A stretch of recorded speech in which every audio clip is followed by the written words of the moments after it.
Well, here's the first part of what we're gonna do. I thought it would have been a real simple task to take these little goofy wheels off because they're really small. I mean, I know that they're to scale, and I know that that's about the size that they're supposed to be, but I really don't like how small these wheels are. The first task was to switch out these wheels into these. Now these are, I don't know, to me they look better.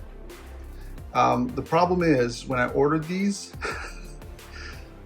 these wheels,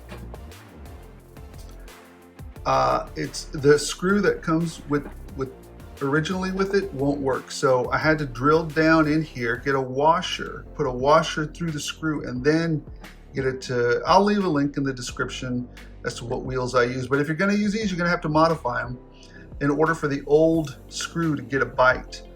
It was either that or fish around Amazon for another $30 until I found the right screw, and I wasn't gonna screw around with that. So anyways, I just gotta do these last two wheels over here, and we'll go from there. All right, so one of the things I've learned in model painting is that to me, the painting, especially when you're painting military vehicles, doesn't have to be perfect. Does it have to be perfect for civilian vehicles? Yes, but military, no, especially not for what we're gonna do. So here it is painted up, and you'll see that I, did the best to cover it up and stuff. Definitely do not want any spray paint on these tires because it will cause stickiness and nastiness. But we're gonna take this off. We're gonna add some wear and tear to the paint, and then we're gonna start to customize it, Kitbash it, put some gridiron stuff on it. Let's go. All right, well, there she is. She's all, finished up, weathered up, colored up. I think it came out pretty good. Ooh, I see a spot right here. I'm gonna have to touch that up. A little bit of that orange is peeking out there. I'll fix it in a minute. But to me, it came out pretty good. Now we're gonna add some gridiron stuff to it. So, and I definitely like those wheels. They're much better than the ones that came with it. Oh, the ones that came with it were awful. Anyways, let's start modding. All right, collectors, so here we are with the final product, the final custom. What do you guys think? This is it. So here, let me give you a side view of a profile. Turn it all the way around. There she is. Kind of warthogish, light duty type of military vehicle from behind. Yeah, I added some dry brushing and I put some decals on it and stuff, just so you guys could see what's possible with it. Not a lot, nothing going overboard or nothing like that. I just wanted to make sure that before he falls, I just wanted to make sure people knew what faction this was from, right? The other thing, we're gonna do some compares, and we're gonna put some Joes in it. But the other thing I wanted to say or talk about here is that I decided to put this weapon on here from Gridiron. This is not really an attack. Well, it's maybe like, you have some really light infantry that's out there, and, maybe this is their support vehicle, very, very light. This isn't like, contact front and sustain fire type of situation. This is more of a like, oops, contact front, break contact situation. It's not, this, to me, this isn't something that you would get out there and strike somebody with. It's just out there, maybe like a forward observer or just a scout, just enough to break contact and get out of the way, right? I mean, you can. That's what it is in my mind. You guys can do whatever else you want with it. If you wanted to be real crazy, now I'm going to show y'all something. I actually created this little weapons mount in here. It doesn't come with this. You can't.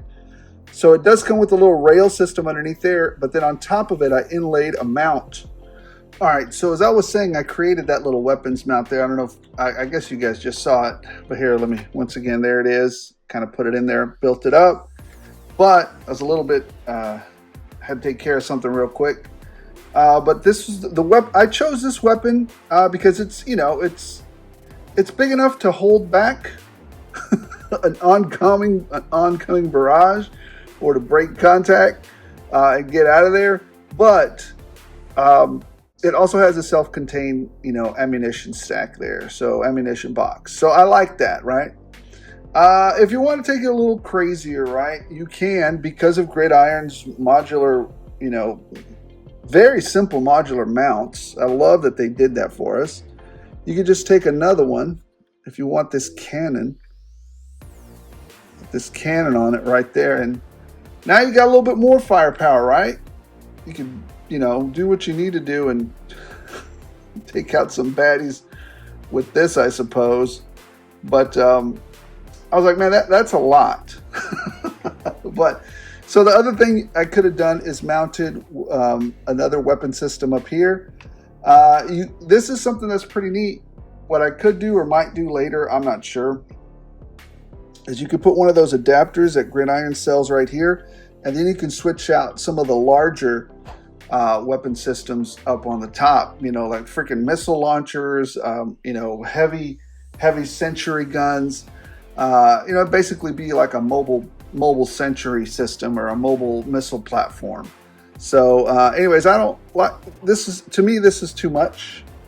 To me, this is just perfect. You got enough firepower to be a scout and enough firepower to, you know, boogie on out of there if you need to. Let me put in some Joes in it and we'll see how that goes. All right, so I've switched it over to a 1-to-1 perspective. As you can see, he fits in there actually really well.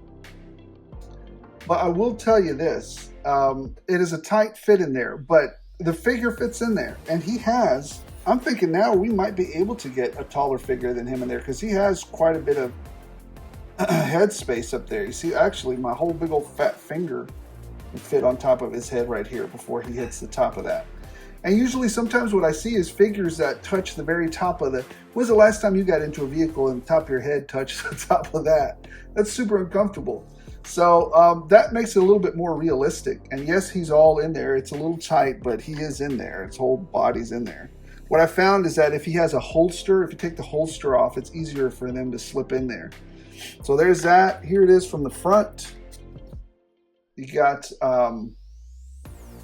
Jody in there, and you've got Duke in there. It looked great. Well, to me it does. She's manning the gun. And there it is from the side. Looking great as well. So yeah, there it is. Custom little G.I. Joe setup.